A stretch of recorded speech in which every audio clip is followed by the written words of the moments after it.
Hi everyone, it's Sue with Ully Cat's Designs and Ully Cat's World blog. And today I'm working on a Karen Burniston Design Team challenge for June 2025.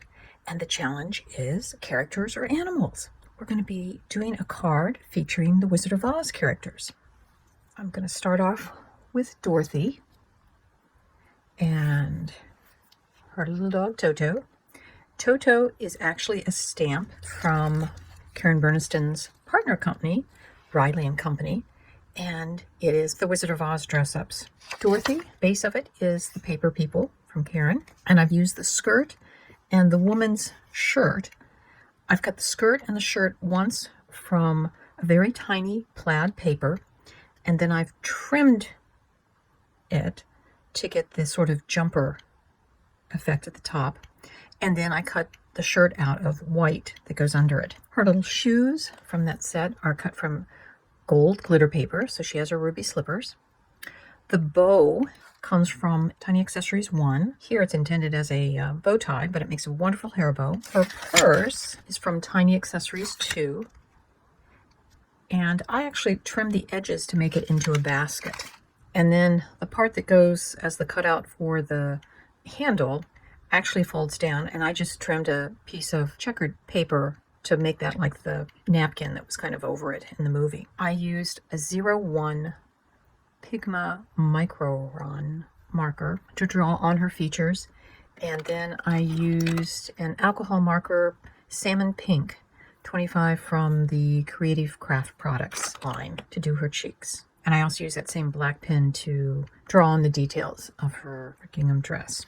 The Scarecrow also uses the Paper People, and I've used the shirt and pants from that. From Tiny Accessories 3, I've used the scarf, trimmed off the tie part, and turned it upside down to make his hat. All of this straw is I cut silver crowns from Accessories 1 and just snip them up to make the straw that comes out. His head or face is actually, I cut a second one of the body and just trimmed it off.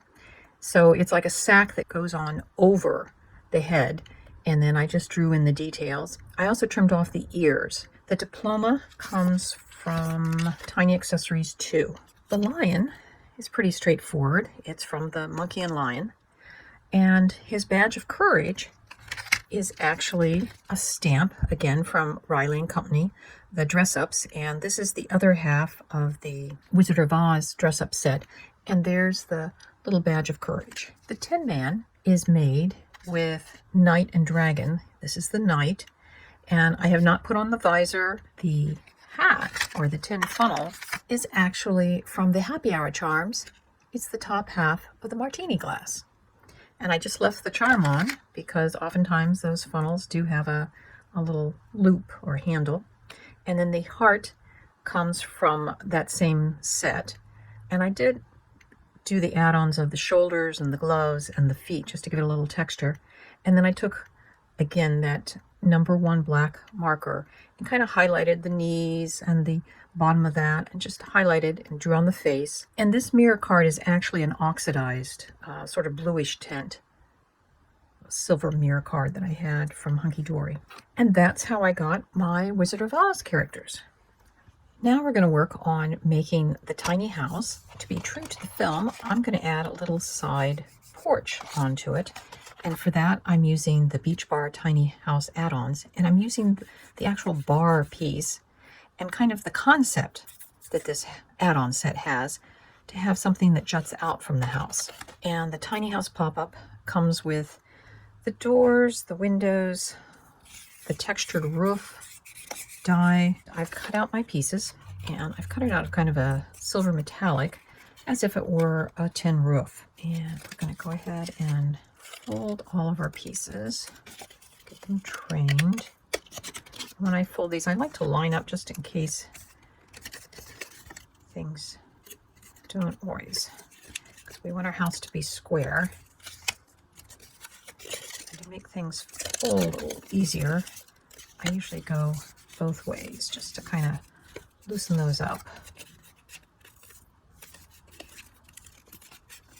And this is probably an 80-pound weight cardstock that I'm using, this yellow. And the house die also cuts the roof support piece.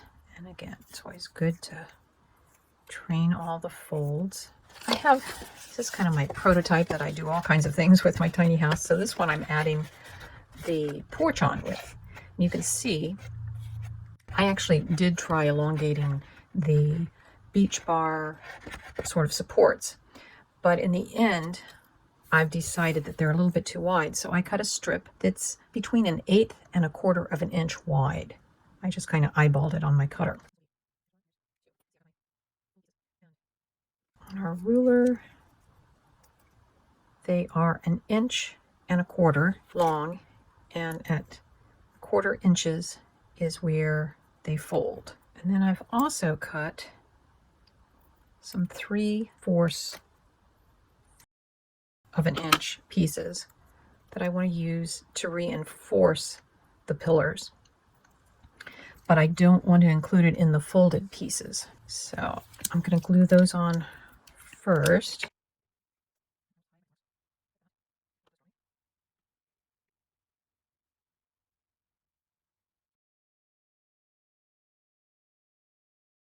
While there's no fold mark on this bar piece, we are folding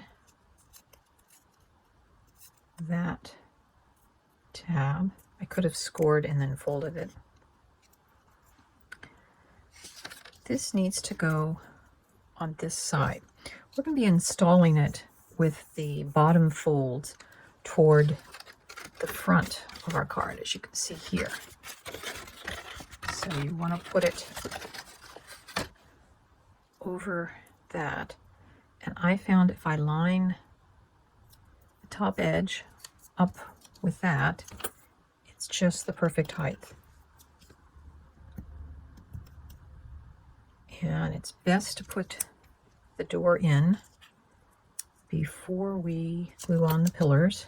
And I just took one of my light gray markers, it was a warm gray, and colored in the door.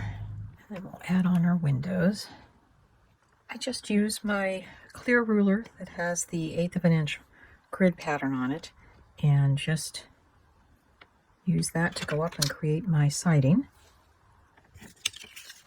And now we'll assemble the building. Glue it flat, and then flatten it out to make sure it will go flat all the way around. And now we'll glue on our pillars. We're going to line the edge of this up with the edge of where the fold mark is. And we'll leave it in this position to glue it in the card. And while that's drying, we're going to add on our roof piece. And this makes it very simple. Lining up the tip and the edge, bring that over, and doing the same with that one. So again, double checking that everything moves in the right position. And to glue on the roof, flatten that out. And we're sticking that ridge up. See, there's a little gap on either side. So that ridge is not right up to the edge.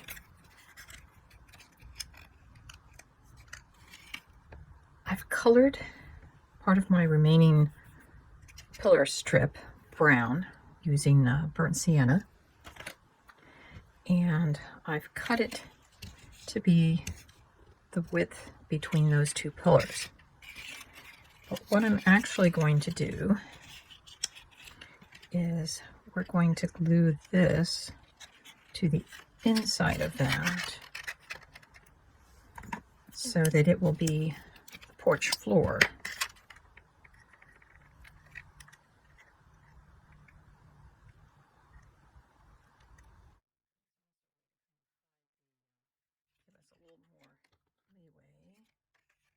I use the rectangles crosshatch, the largest die, to cut the interior panels, and I'm using a Yellow Brick Road patterned paper, and I'm kind of guessing where my positioning should be.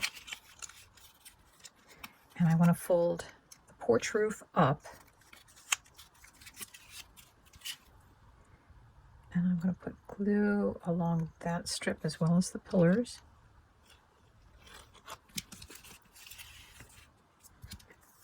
And then I want to put that right up against there.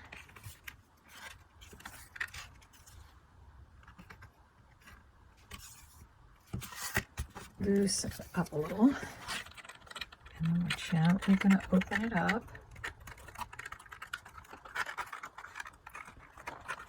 And as you can see, we have our little porch. Now there was a gap between the porch rail and that I didn't like, so I've pried this up while it was still soft, and I glued another brown strip to kind of cover that gap. So now I'm going to put that back in the right position. Of course, you can't have a Wizard of Oz card and a house, Dorothy's house, without having the witch's striped socks and boots pointing out. Now I realized they should be ruby slippers, so I took my glitter red pen and went over the black with that to at least give it some sparkle. But those are such wonderful witch's shoes, and they come from the Witch and Cauldron Karen Burniston set. And now we just have to start training our piece to turn so that the porch roof goes up underneath.